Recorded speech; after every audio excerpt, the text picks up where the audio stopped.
వెనకబడిన తరగతుల సంక్షేమ శాఖ కార్యాలయం, సిరిసిల్ల. బాలకృష్ణ, బార్బర్. దరఖాస్తు పెట్టుకుంటాను. దరఖాస్తు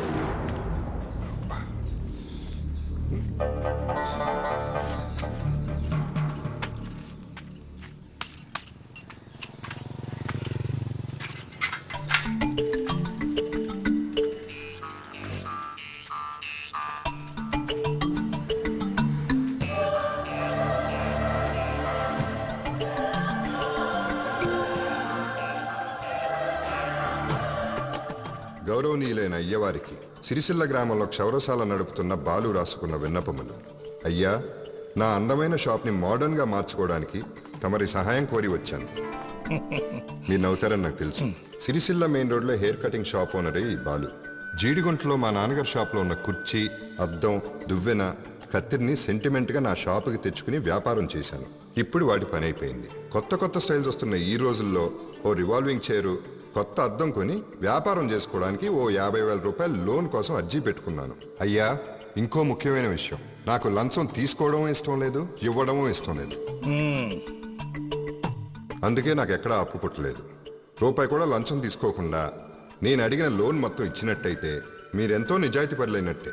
మీరిచ్చే మొత్తానికి ప్రతి నెల తేదీ మారే లోపల వడ్డీ కడుతూ 3 సంవత్సరాల లోపల అసలు మొత్తం చెల్లించగల వాడను. మీ సమాధానం కోసం ఎదురు చూస్తూ తమ విధేయుడు బాలకృష్ణ. హరిశ్చంద్రుడి కథ చదివాను, కానీ ఆయన్ని చూడలేదు. సత్యశోధన పుస్తకం 6 సార్లు చదివాను, కానీ గాంధీ గారిని నేరుగా చూడలేదు. ఆ లోటు నువ్వు తీర్చావు నాయన. ఎంత పొగరయ్యా నీకు! ఒక ప్రభుత్వోద్యోగికి పెట్టుకునే అర్జీలో లంచం గురించి రాస్తావా? నేను లంచం అడిగానా? అడిగానని ఎవడైనా చెప్పాడా? ఈ అర్జీని పై అధికారి ఎవడైనా చదివి నన్ను ఉద్యోగం నుంచి తీసేస్తే నీ కటింగ్ షాప్లో నాకు ఉద్యోగం ఇస్తావా? క్షమించండి సార్, ఈ రోజుల్లో లంచం తీసుకోకుండా ఎవరు పని చేస్తున్నారు సార్? ఎక్కడో ఒకళ్ళో ఇద్దరో నిజాయితీ పరులు ఉంటారు. వాళ్ళల్లో మీరు ఉన్నారనుకుంటే నేను రాసిన లంచం అనే మాట కొట్టేసి నాకు లోన్ ఇప్పించండి sir, please sir. Revolving chair లాగా నువ్వు ఎప్పుడు ఆఫీసుల చుట్టూ తిరుగుతుండాల్సిందే. ఎవడా కదా వీళ్ళు బయటికంటే.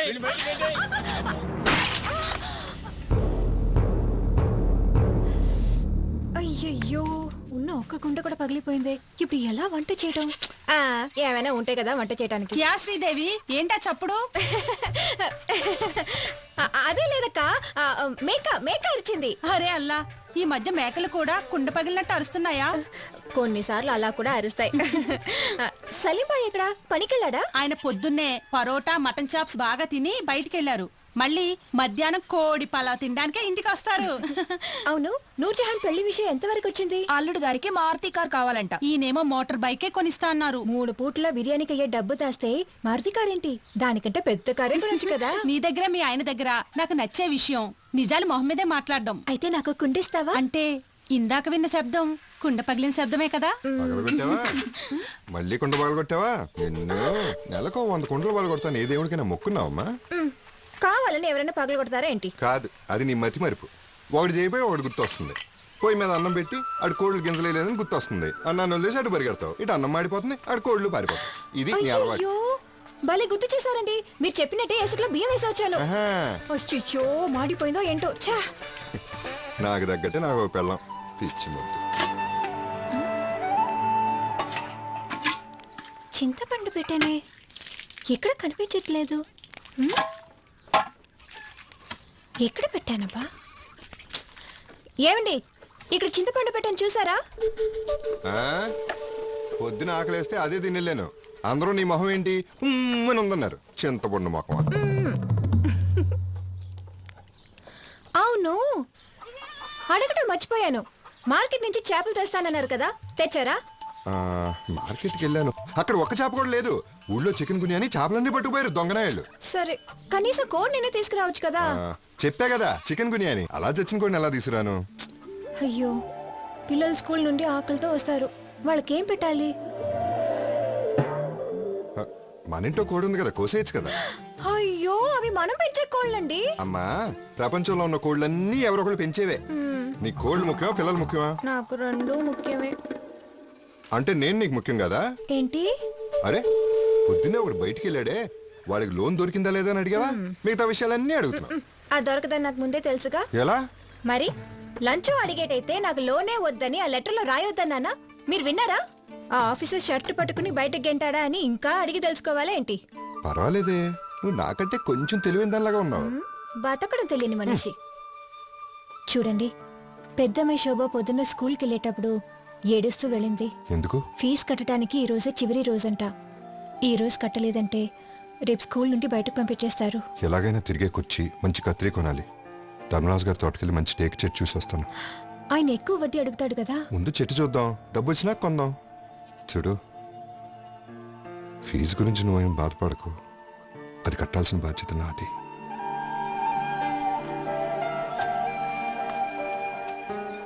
ధర్మరాజు గారు ఊరంతా చక్రవడ్డీకి డబ్బులు ఇచ్చి ఇలాంటి తోటలు ఎన్ని లాక్కునుంటాడో.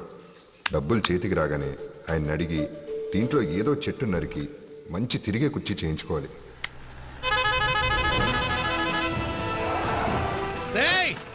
ఎవడు రాదే నా తోటలోకి వచ్చి నా చెట్టు మీదనే చేయేసింది? అబ్బా, మన బాలు అయ్య గారు, బార్బర్ బాలు. ఎంత ధైర్యం ఉంటే కర్మరాజు తోటకొచ్చి చెట్టు మీద చేస్తారా? రేయ్, కర్మరాజు కాదురా, ధర్మరాజు. ధర్మరాజు ఎరా బాలు, నీ కొట్టు దగ్గరికి ఎవడు రావట్లేదని చెట్టు కింద కటింగ్ చేసుకోవడానికి నా తోటలోనే ప్లేస్ చూసుకుంటున్నావురా? రేయ్, నీకంతగా చేసుకోవాలంటే ఏ సెంటర్లోనో ఏ జంక్షన్ లో కూర్చొని గుళ్ళు చేసుకోరా. తిరిగే కుర్చీ చేయించుకోవడం కోసం మంచి చెట్టును చూసుకుంటున్నాను. ఆహా, నా తోటలోనా దొంగతనంగా తీసుకెళ్లాలని చూస్తున్నావా? అయ్యో, అట్లాంటివన్నీ నాకు తెలియదు. నీకు మంచి కుర్చీ కావాలంటే మంచి చెట్టు నరికి నీ కొట్లో కావాల్సిన వస్తువులు అన్ని చేయిస్తానని నీకు ఎప్పుడో చెప్పారు కదా. నువ్వేమో వడ్డీ లేకుండా తీసుకోవాలని చూస్తున్నావు. దానికి నన్నే చేయమంట? బ్యాంక్ వడ్డీ అడిగితే పర్లేదు, కానీ మీరు అడిగే చక్ర వడ్డీ కదా. బాలు, నేను ఎక్కువ వడ్డీ తీసుకునేది ఇంకా ఇటువంటి తోటలు దొడ్లు కొందామని కాదురా. ఒక మంచి సినిమా తీసి ప్రొడ్యూసర్ కార్డులో నా పేరుకు ముందు మన ఊరి పేరు వేసి స్టేట్ మొత్తం పాపులర్ చేయాలంట్రా. నిర్మాత సిరిసిల్ల కర్మరాజని రావద్దు. వద్దు, కర్మరాజన్ వద్దు, సిరిసిల్ల ధర్మరాజన్ రావాలరా. కొబ్బరి చెట్టు అంటున్నావు. మీ కలర్ ఫోటోను బ్యానర్ లో వేపిద్దామా? ఏ ఇద్దాం. అందుకనే కదరా ఎప్పటికీ డైరెక్టర్ ని మ్యూజిక్ డైరెక్టర్ ని పక్కన పెట్టుకుని తిరుగుతున్నావు. అరే ఏర్రా, వాళ్ళు వీళ్ళిద్దరూ కనపడలేదు. అబ్బా, వాళ్ళకి నూరేళ్ళు సార్, అదిగో వస్తున్నారు. ఏంట్రా పక్కన ఆడవాళ్ళని తీసుకొస్తున్నాడు? ఒక్కరిని కాదు, ఇద్దరిని. ఇది మనతో కాదు. రే, ఏంట్రా ఇదంతా? నేను అటువంటి ప్రొడ్యూసర్ కాదురా. అందుకా సార్, మీరే కదా హత్తుకునే కథ కావాలన్నారు. మన కథకి లేడీస్ ఫాలోయింగ్ ఎలా ఉందో తెలుసుకోవాలి కదా, సెంటిమెంటల్ సీన్స్ లో వీళ్ళ రియాక్షన్ ఎలా ఉందో తెలుసుకోవాలి కదా. అందుకే వీళ్ళని తీసుకొచ్చాను సార్. వీళ్ళ యాక్షన్ చూసి మీ రియాక్షన్ ఏంటో తెలవాలి సార్. అందుకు వాళ్ళు నన్ను హత్తుకోవాల్సిన అవసరం లేదురా. నీ కథ నా మనసును హత్తుకోవాలి. అబ్బబ్బబ్బబ్బబ్బ, ఏం చెప్పారు సార్? సరే, కథ మొదలు పెట్టు. ఓపెన్ చేయగానే ఒక విలేజ్. నీ పాదం మీద పుట్టు మచ్చనై చెల్లెమా. ఏంట్రా ఇది? Title song sir. ఇంకా కథే మొదలు కాలేదు, వాడేమో అరుస్తున్నాడు, వీళ్ళేమో ఏడుస్తున్నారు. ఎందుకురా ఇదంతా? లేడీస్ కదా అలాగే ఉంటారు సార్. నేను చెప్పే కేడవండి. ఆ విలేజ్ లో ఒక hospital sir, single bed sir. ఒక అమ్మాయి ప్రసవ వేదంతో హాస్పిటల్కి వచ్చింది సార్. బెడ్ దొరకలేదు సార్. చాప మీద కూర్చుంది సార్. ఆ అమ్మాయికి ఉన్న ఇద్దరు పిల్లలు ఆ తల్లిని చూసి బోరుమని ఏడుస్తున్నారు సార్. బయట జోరుమని వర్షం సార్. పిల్లలు బోరుమని. ఉండవయ్యా, నువ్వు ఏడుస్తున్నావు, వాళ్ళేమో ఏడవట్లేదు. అంటే నీ సెంటిమెంట్ లేడీస్ టచ్ చేయలేదా? నేను ఏడవని చెప్పినప్పుడు ఏడవరే. నువ్వేగా చెప్పిన తర్వాత ఏడవమంది చెప్పలేదుగా. ఏం చెప్పి తెచ్చాడమ్మా మిమ్మల్ని? చేతికి అడ్వాన్స్ రాగానే ఇద్దరికి సరే 100 రూపాయలు ఇస్తానని చెప్పాడండి. ఆహా, ఈ సబ్జెక్ట్ కి నేను వాళ్ళకి అడ్వాన్స్ ఇవ్వట్లేదు, మీకు ఇస్తున్నాను. చెరుక్క 50, ఇదిగో 50, ఇదిగో 50. Thank you sir. ఆగాగాగాగు. నిజంగా చెప్పమ్మా, ఇప్పుడు చెప్పిన స్టోరీ నీ గుండెను టచ్ చేసిందా? చెప్పును కూడా టచ్ చేయలేదు. అయినా ఆ అమ్మాయి అప్పటికే ఇద్దరు పిల్లల తల్లి అంట.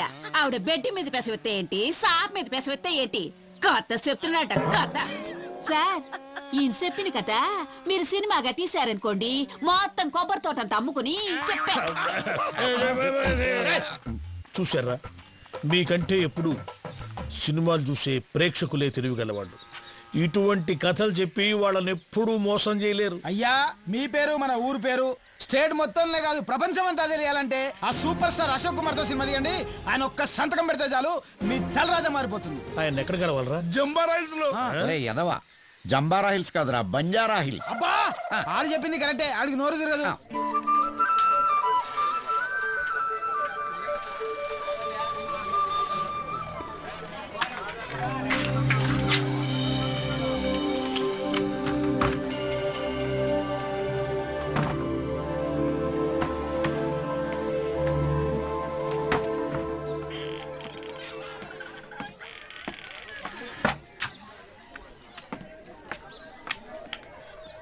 కింగ్ వచ్చాడు.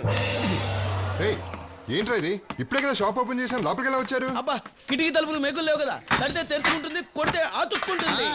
వ్యాపారం చేసుకునే చోట ఏంట్రా ఈ పనులు? అందుకే అడుగుతున్నాం. తీసుకెళ్ళడానికి ఏమున్నాయి? పళ్ళు ఊడిపోయిన తువ్వినా తుప్పు పట్టిన కత్తిరా అంతేగా. అదిగో అదే ఆ కటింగ్ అంటారు షాప్ లో జనం ఉన్నారు. మన షాప్ లో ఏముంది? అలాగా? అక్కడికే పోండి, వారి కొట్టుకే పోండి. అక్కడికే పోండి. బాలు, ఈ మార్కెట్ లోనే పెద్ద కొట్టు కటింగ్ కాంతారా అది. వాడికి తెలిసిన వ్యాపార టెక్నిక్ నువ్వు కూడా తెలుసుకో. అదో టెక్నికా? 10 రూపాయలు తన మనుషులకి ఇచ్చి కస్టమర్స్ ఎత్తు రమ్మంటాం వ్యాపారమా?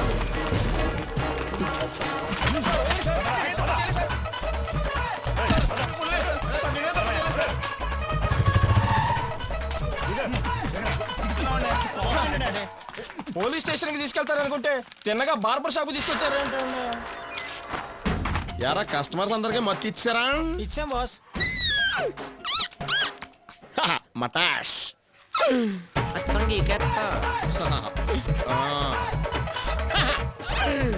రే అరగుండైతే 6 రూపాయలు, ఫుల్ గుండైతే 50 రూపాయలు. ఎరగదే స్టే, పొరగదే స్టే, ఊళ్ళోళ్ళందరిదే స్టే, నీకే తగలరా. తీసుకోరా. లేలే రాజా. నా జుట్టు తిరుపతి వెంకటేశ్వర స్వామికి ఇవ్వాలని మొక్కున్నాను రా. నువ్వేంట్రా నాకు గుండు చేసేసా. ఇటు లడ్డించి పంపించాయి. మన దగ్గరికి తిరుపతి నుంచి వారం 100 రెడ్లు కొరియర్లో వచ్చేస్తుంటాయి. ఇదేంటి లడ్డు ఇంత చిన్నదిగా ఉంది? వచ్చి వారం అయింది కదా, అందులో నెయ్యి ఎండిపోయి ఉంటది. ఇంటికెళ్ళి ఫుల్ గా నెయ్యి వేసుకుని కుమ్మే. సత్యనారాయణ స్వామికి మొక్కున్నాడట, ఎటుకలు పోయి ఏడుస్తున్నాడు. అయితే ఈడికి పంచామృతం ఇవ్వండి, పండగ చేసుకుంటాడు. ఇదేంటి పంచామృతం ఖర్జూరం లాగుంది? వచ్చి వారం అయింది కదా, ఎండిపోయి ఉంటది. నోట్లు వేసుకుని సపరించుకుంటే వెళ్ళిపో, ఎక్కువసేపు వస్తుంది. వెళ్ళండి. వీళ్ళు తీసుకెళ్లి సేమ్ స్పాట్ లో దింపేసి ఇమ్మీడియట్ గా నెక్స్ట్ బ్యాచ్ తీసుకొచ్చండి రోయ్. ఇలా బలవంతంగా జనాలు తీసుకొచ్చి కటింగ్ చేయడం పనా? ఎరా తాగితే పోయిట్లా, అలాగే జుట్టు పెరిగితే కత్తిరించాలి కదరా. ఎవడైనా డర్టీగా కనిపిస్తే నాకు ఎలర్జీ. I want discipline. లోపలికి వెళ్ళండి. హాలీవుడ్ ఆర్టిస్టులకి హెయిర్ స్టైల్ చేసిన హ్యాండ్ రా ఇది. హాలీవుడ్ ఆర్టిస్ట్లా? యా, హారిసన్ ఫోర్డ్, వాళ్ళ నాన్న బెంచ్, వాళ్ళ తాత అంబాసడర్, వీళ్ళు ముగ్గురు మన కస్టమర్సే. నా దగ్గర ఎట్ట బతికోడు.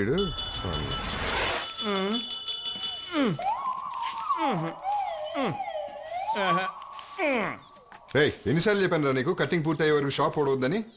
ఏంటా చూపు? నేను మీ దగ్గర జాయిన్ 3 నెలలు అయింది. ఇంతవరకు నాకు కటింగ్ చేతను తల ఇవ్వలేదు, సేవింగ్ చేతను గడ్డ ఇవ్వలేదు. సారీ నేను పెట్టిన పరీక్ష పాస్ అయితేనే నీకు తలకాయ గాని గెడ్డం గాని. అలా అయితే కష్టమే. ఏంట్రా కష్టం? అక్కడ బెలూన్ చుట్టూ సోప్ రాసి ఉంది, కత్తి తీసుకుని బెలూన్ పగలకుండా సోప్ తుడు.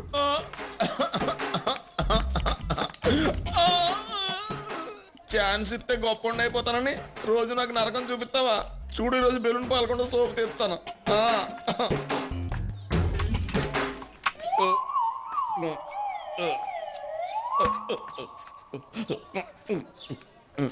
ఈసారి పేలితే పేలిపోద్దు నీకు.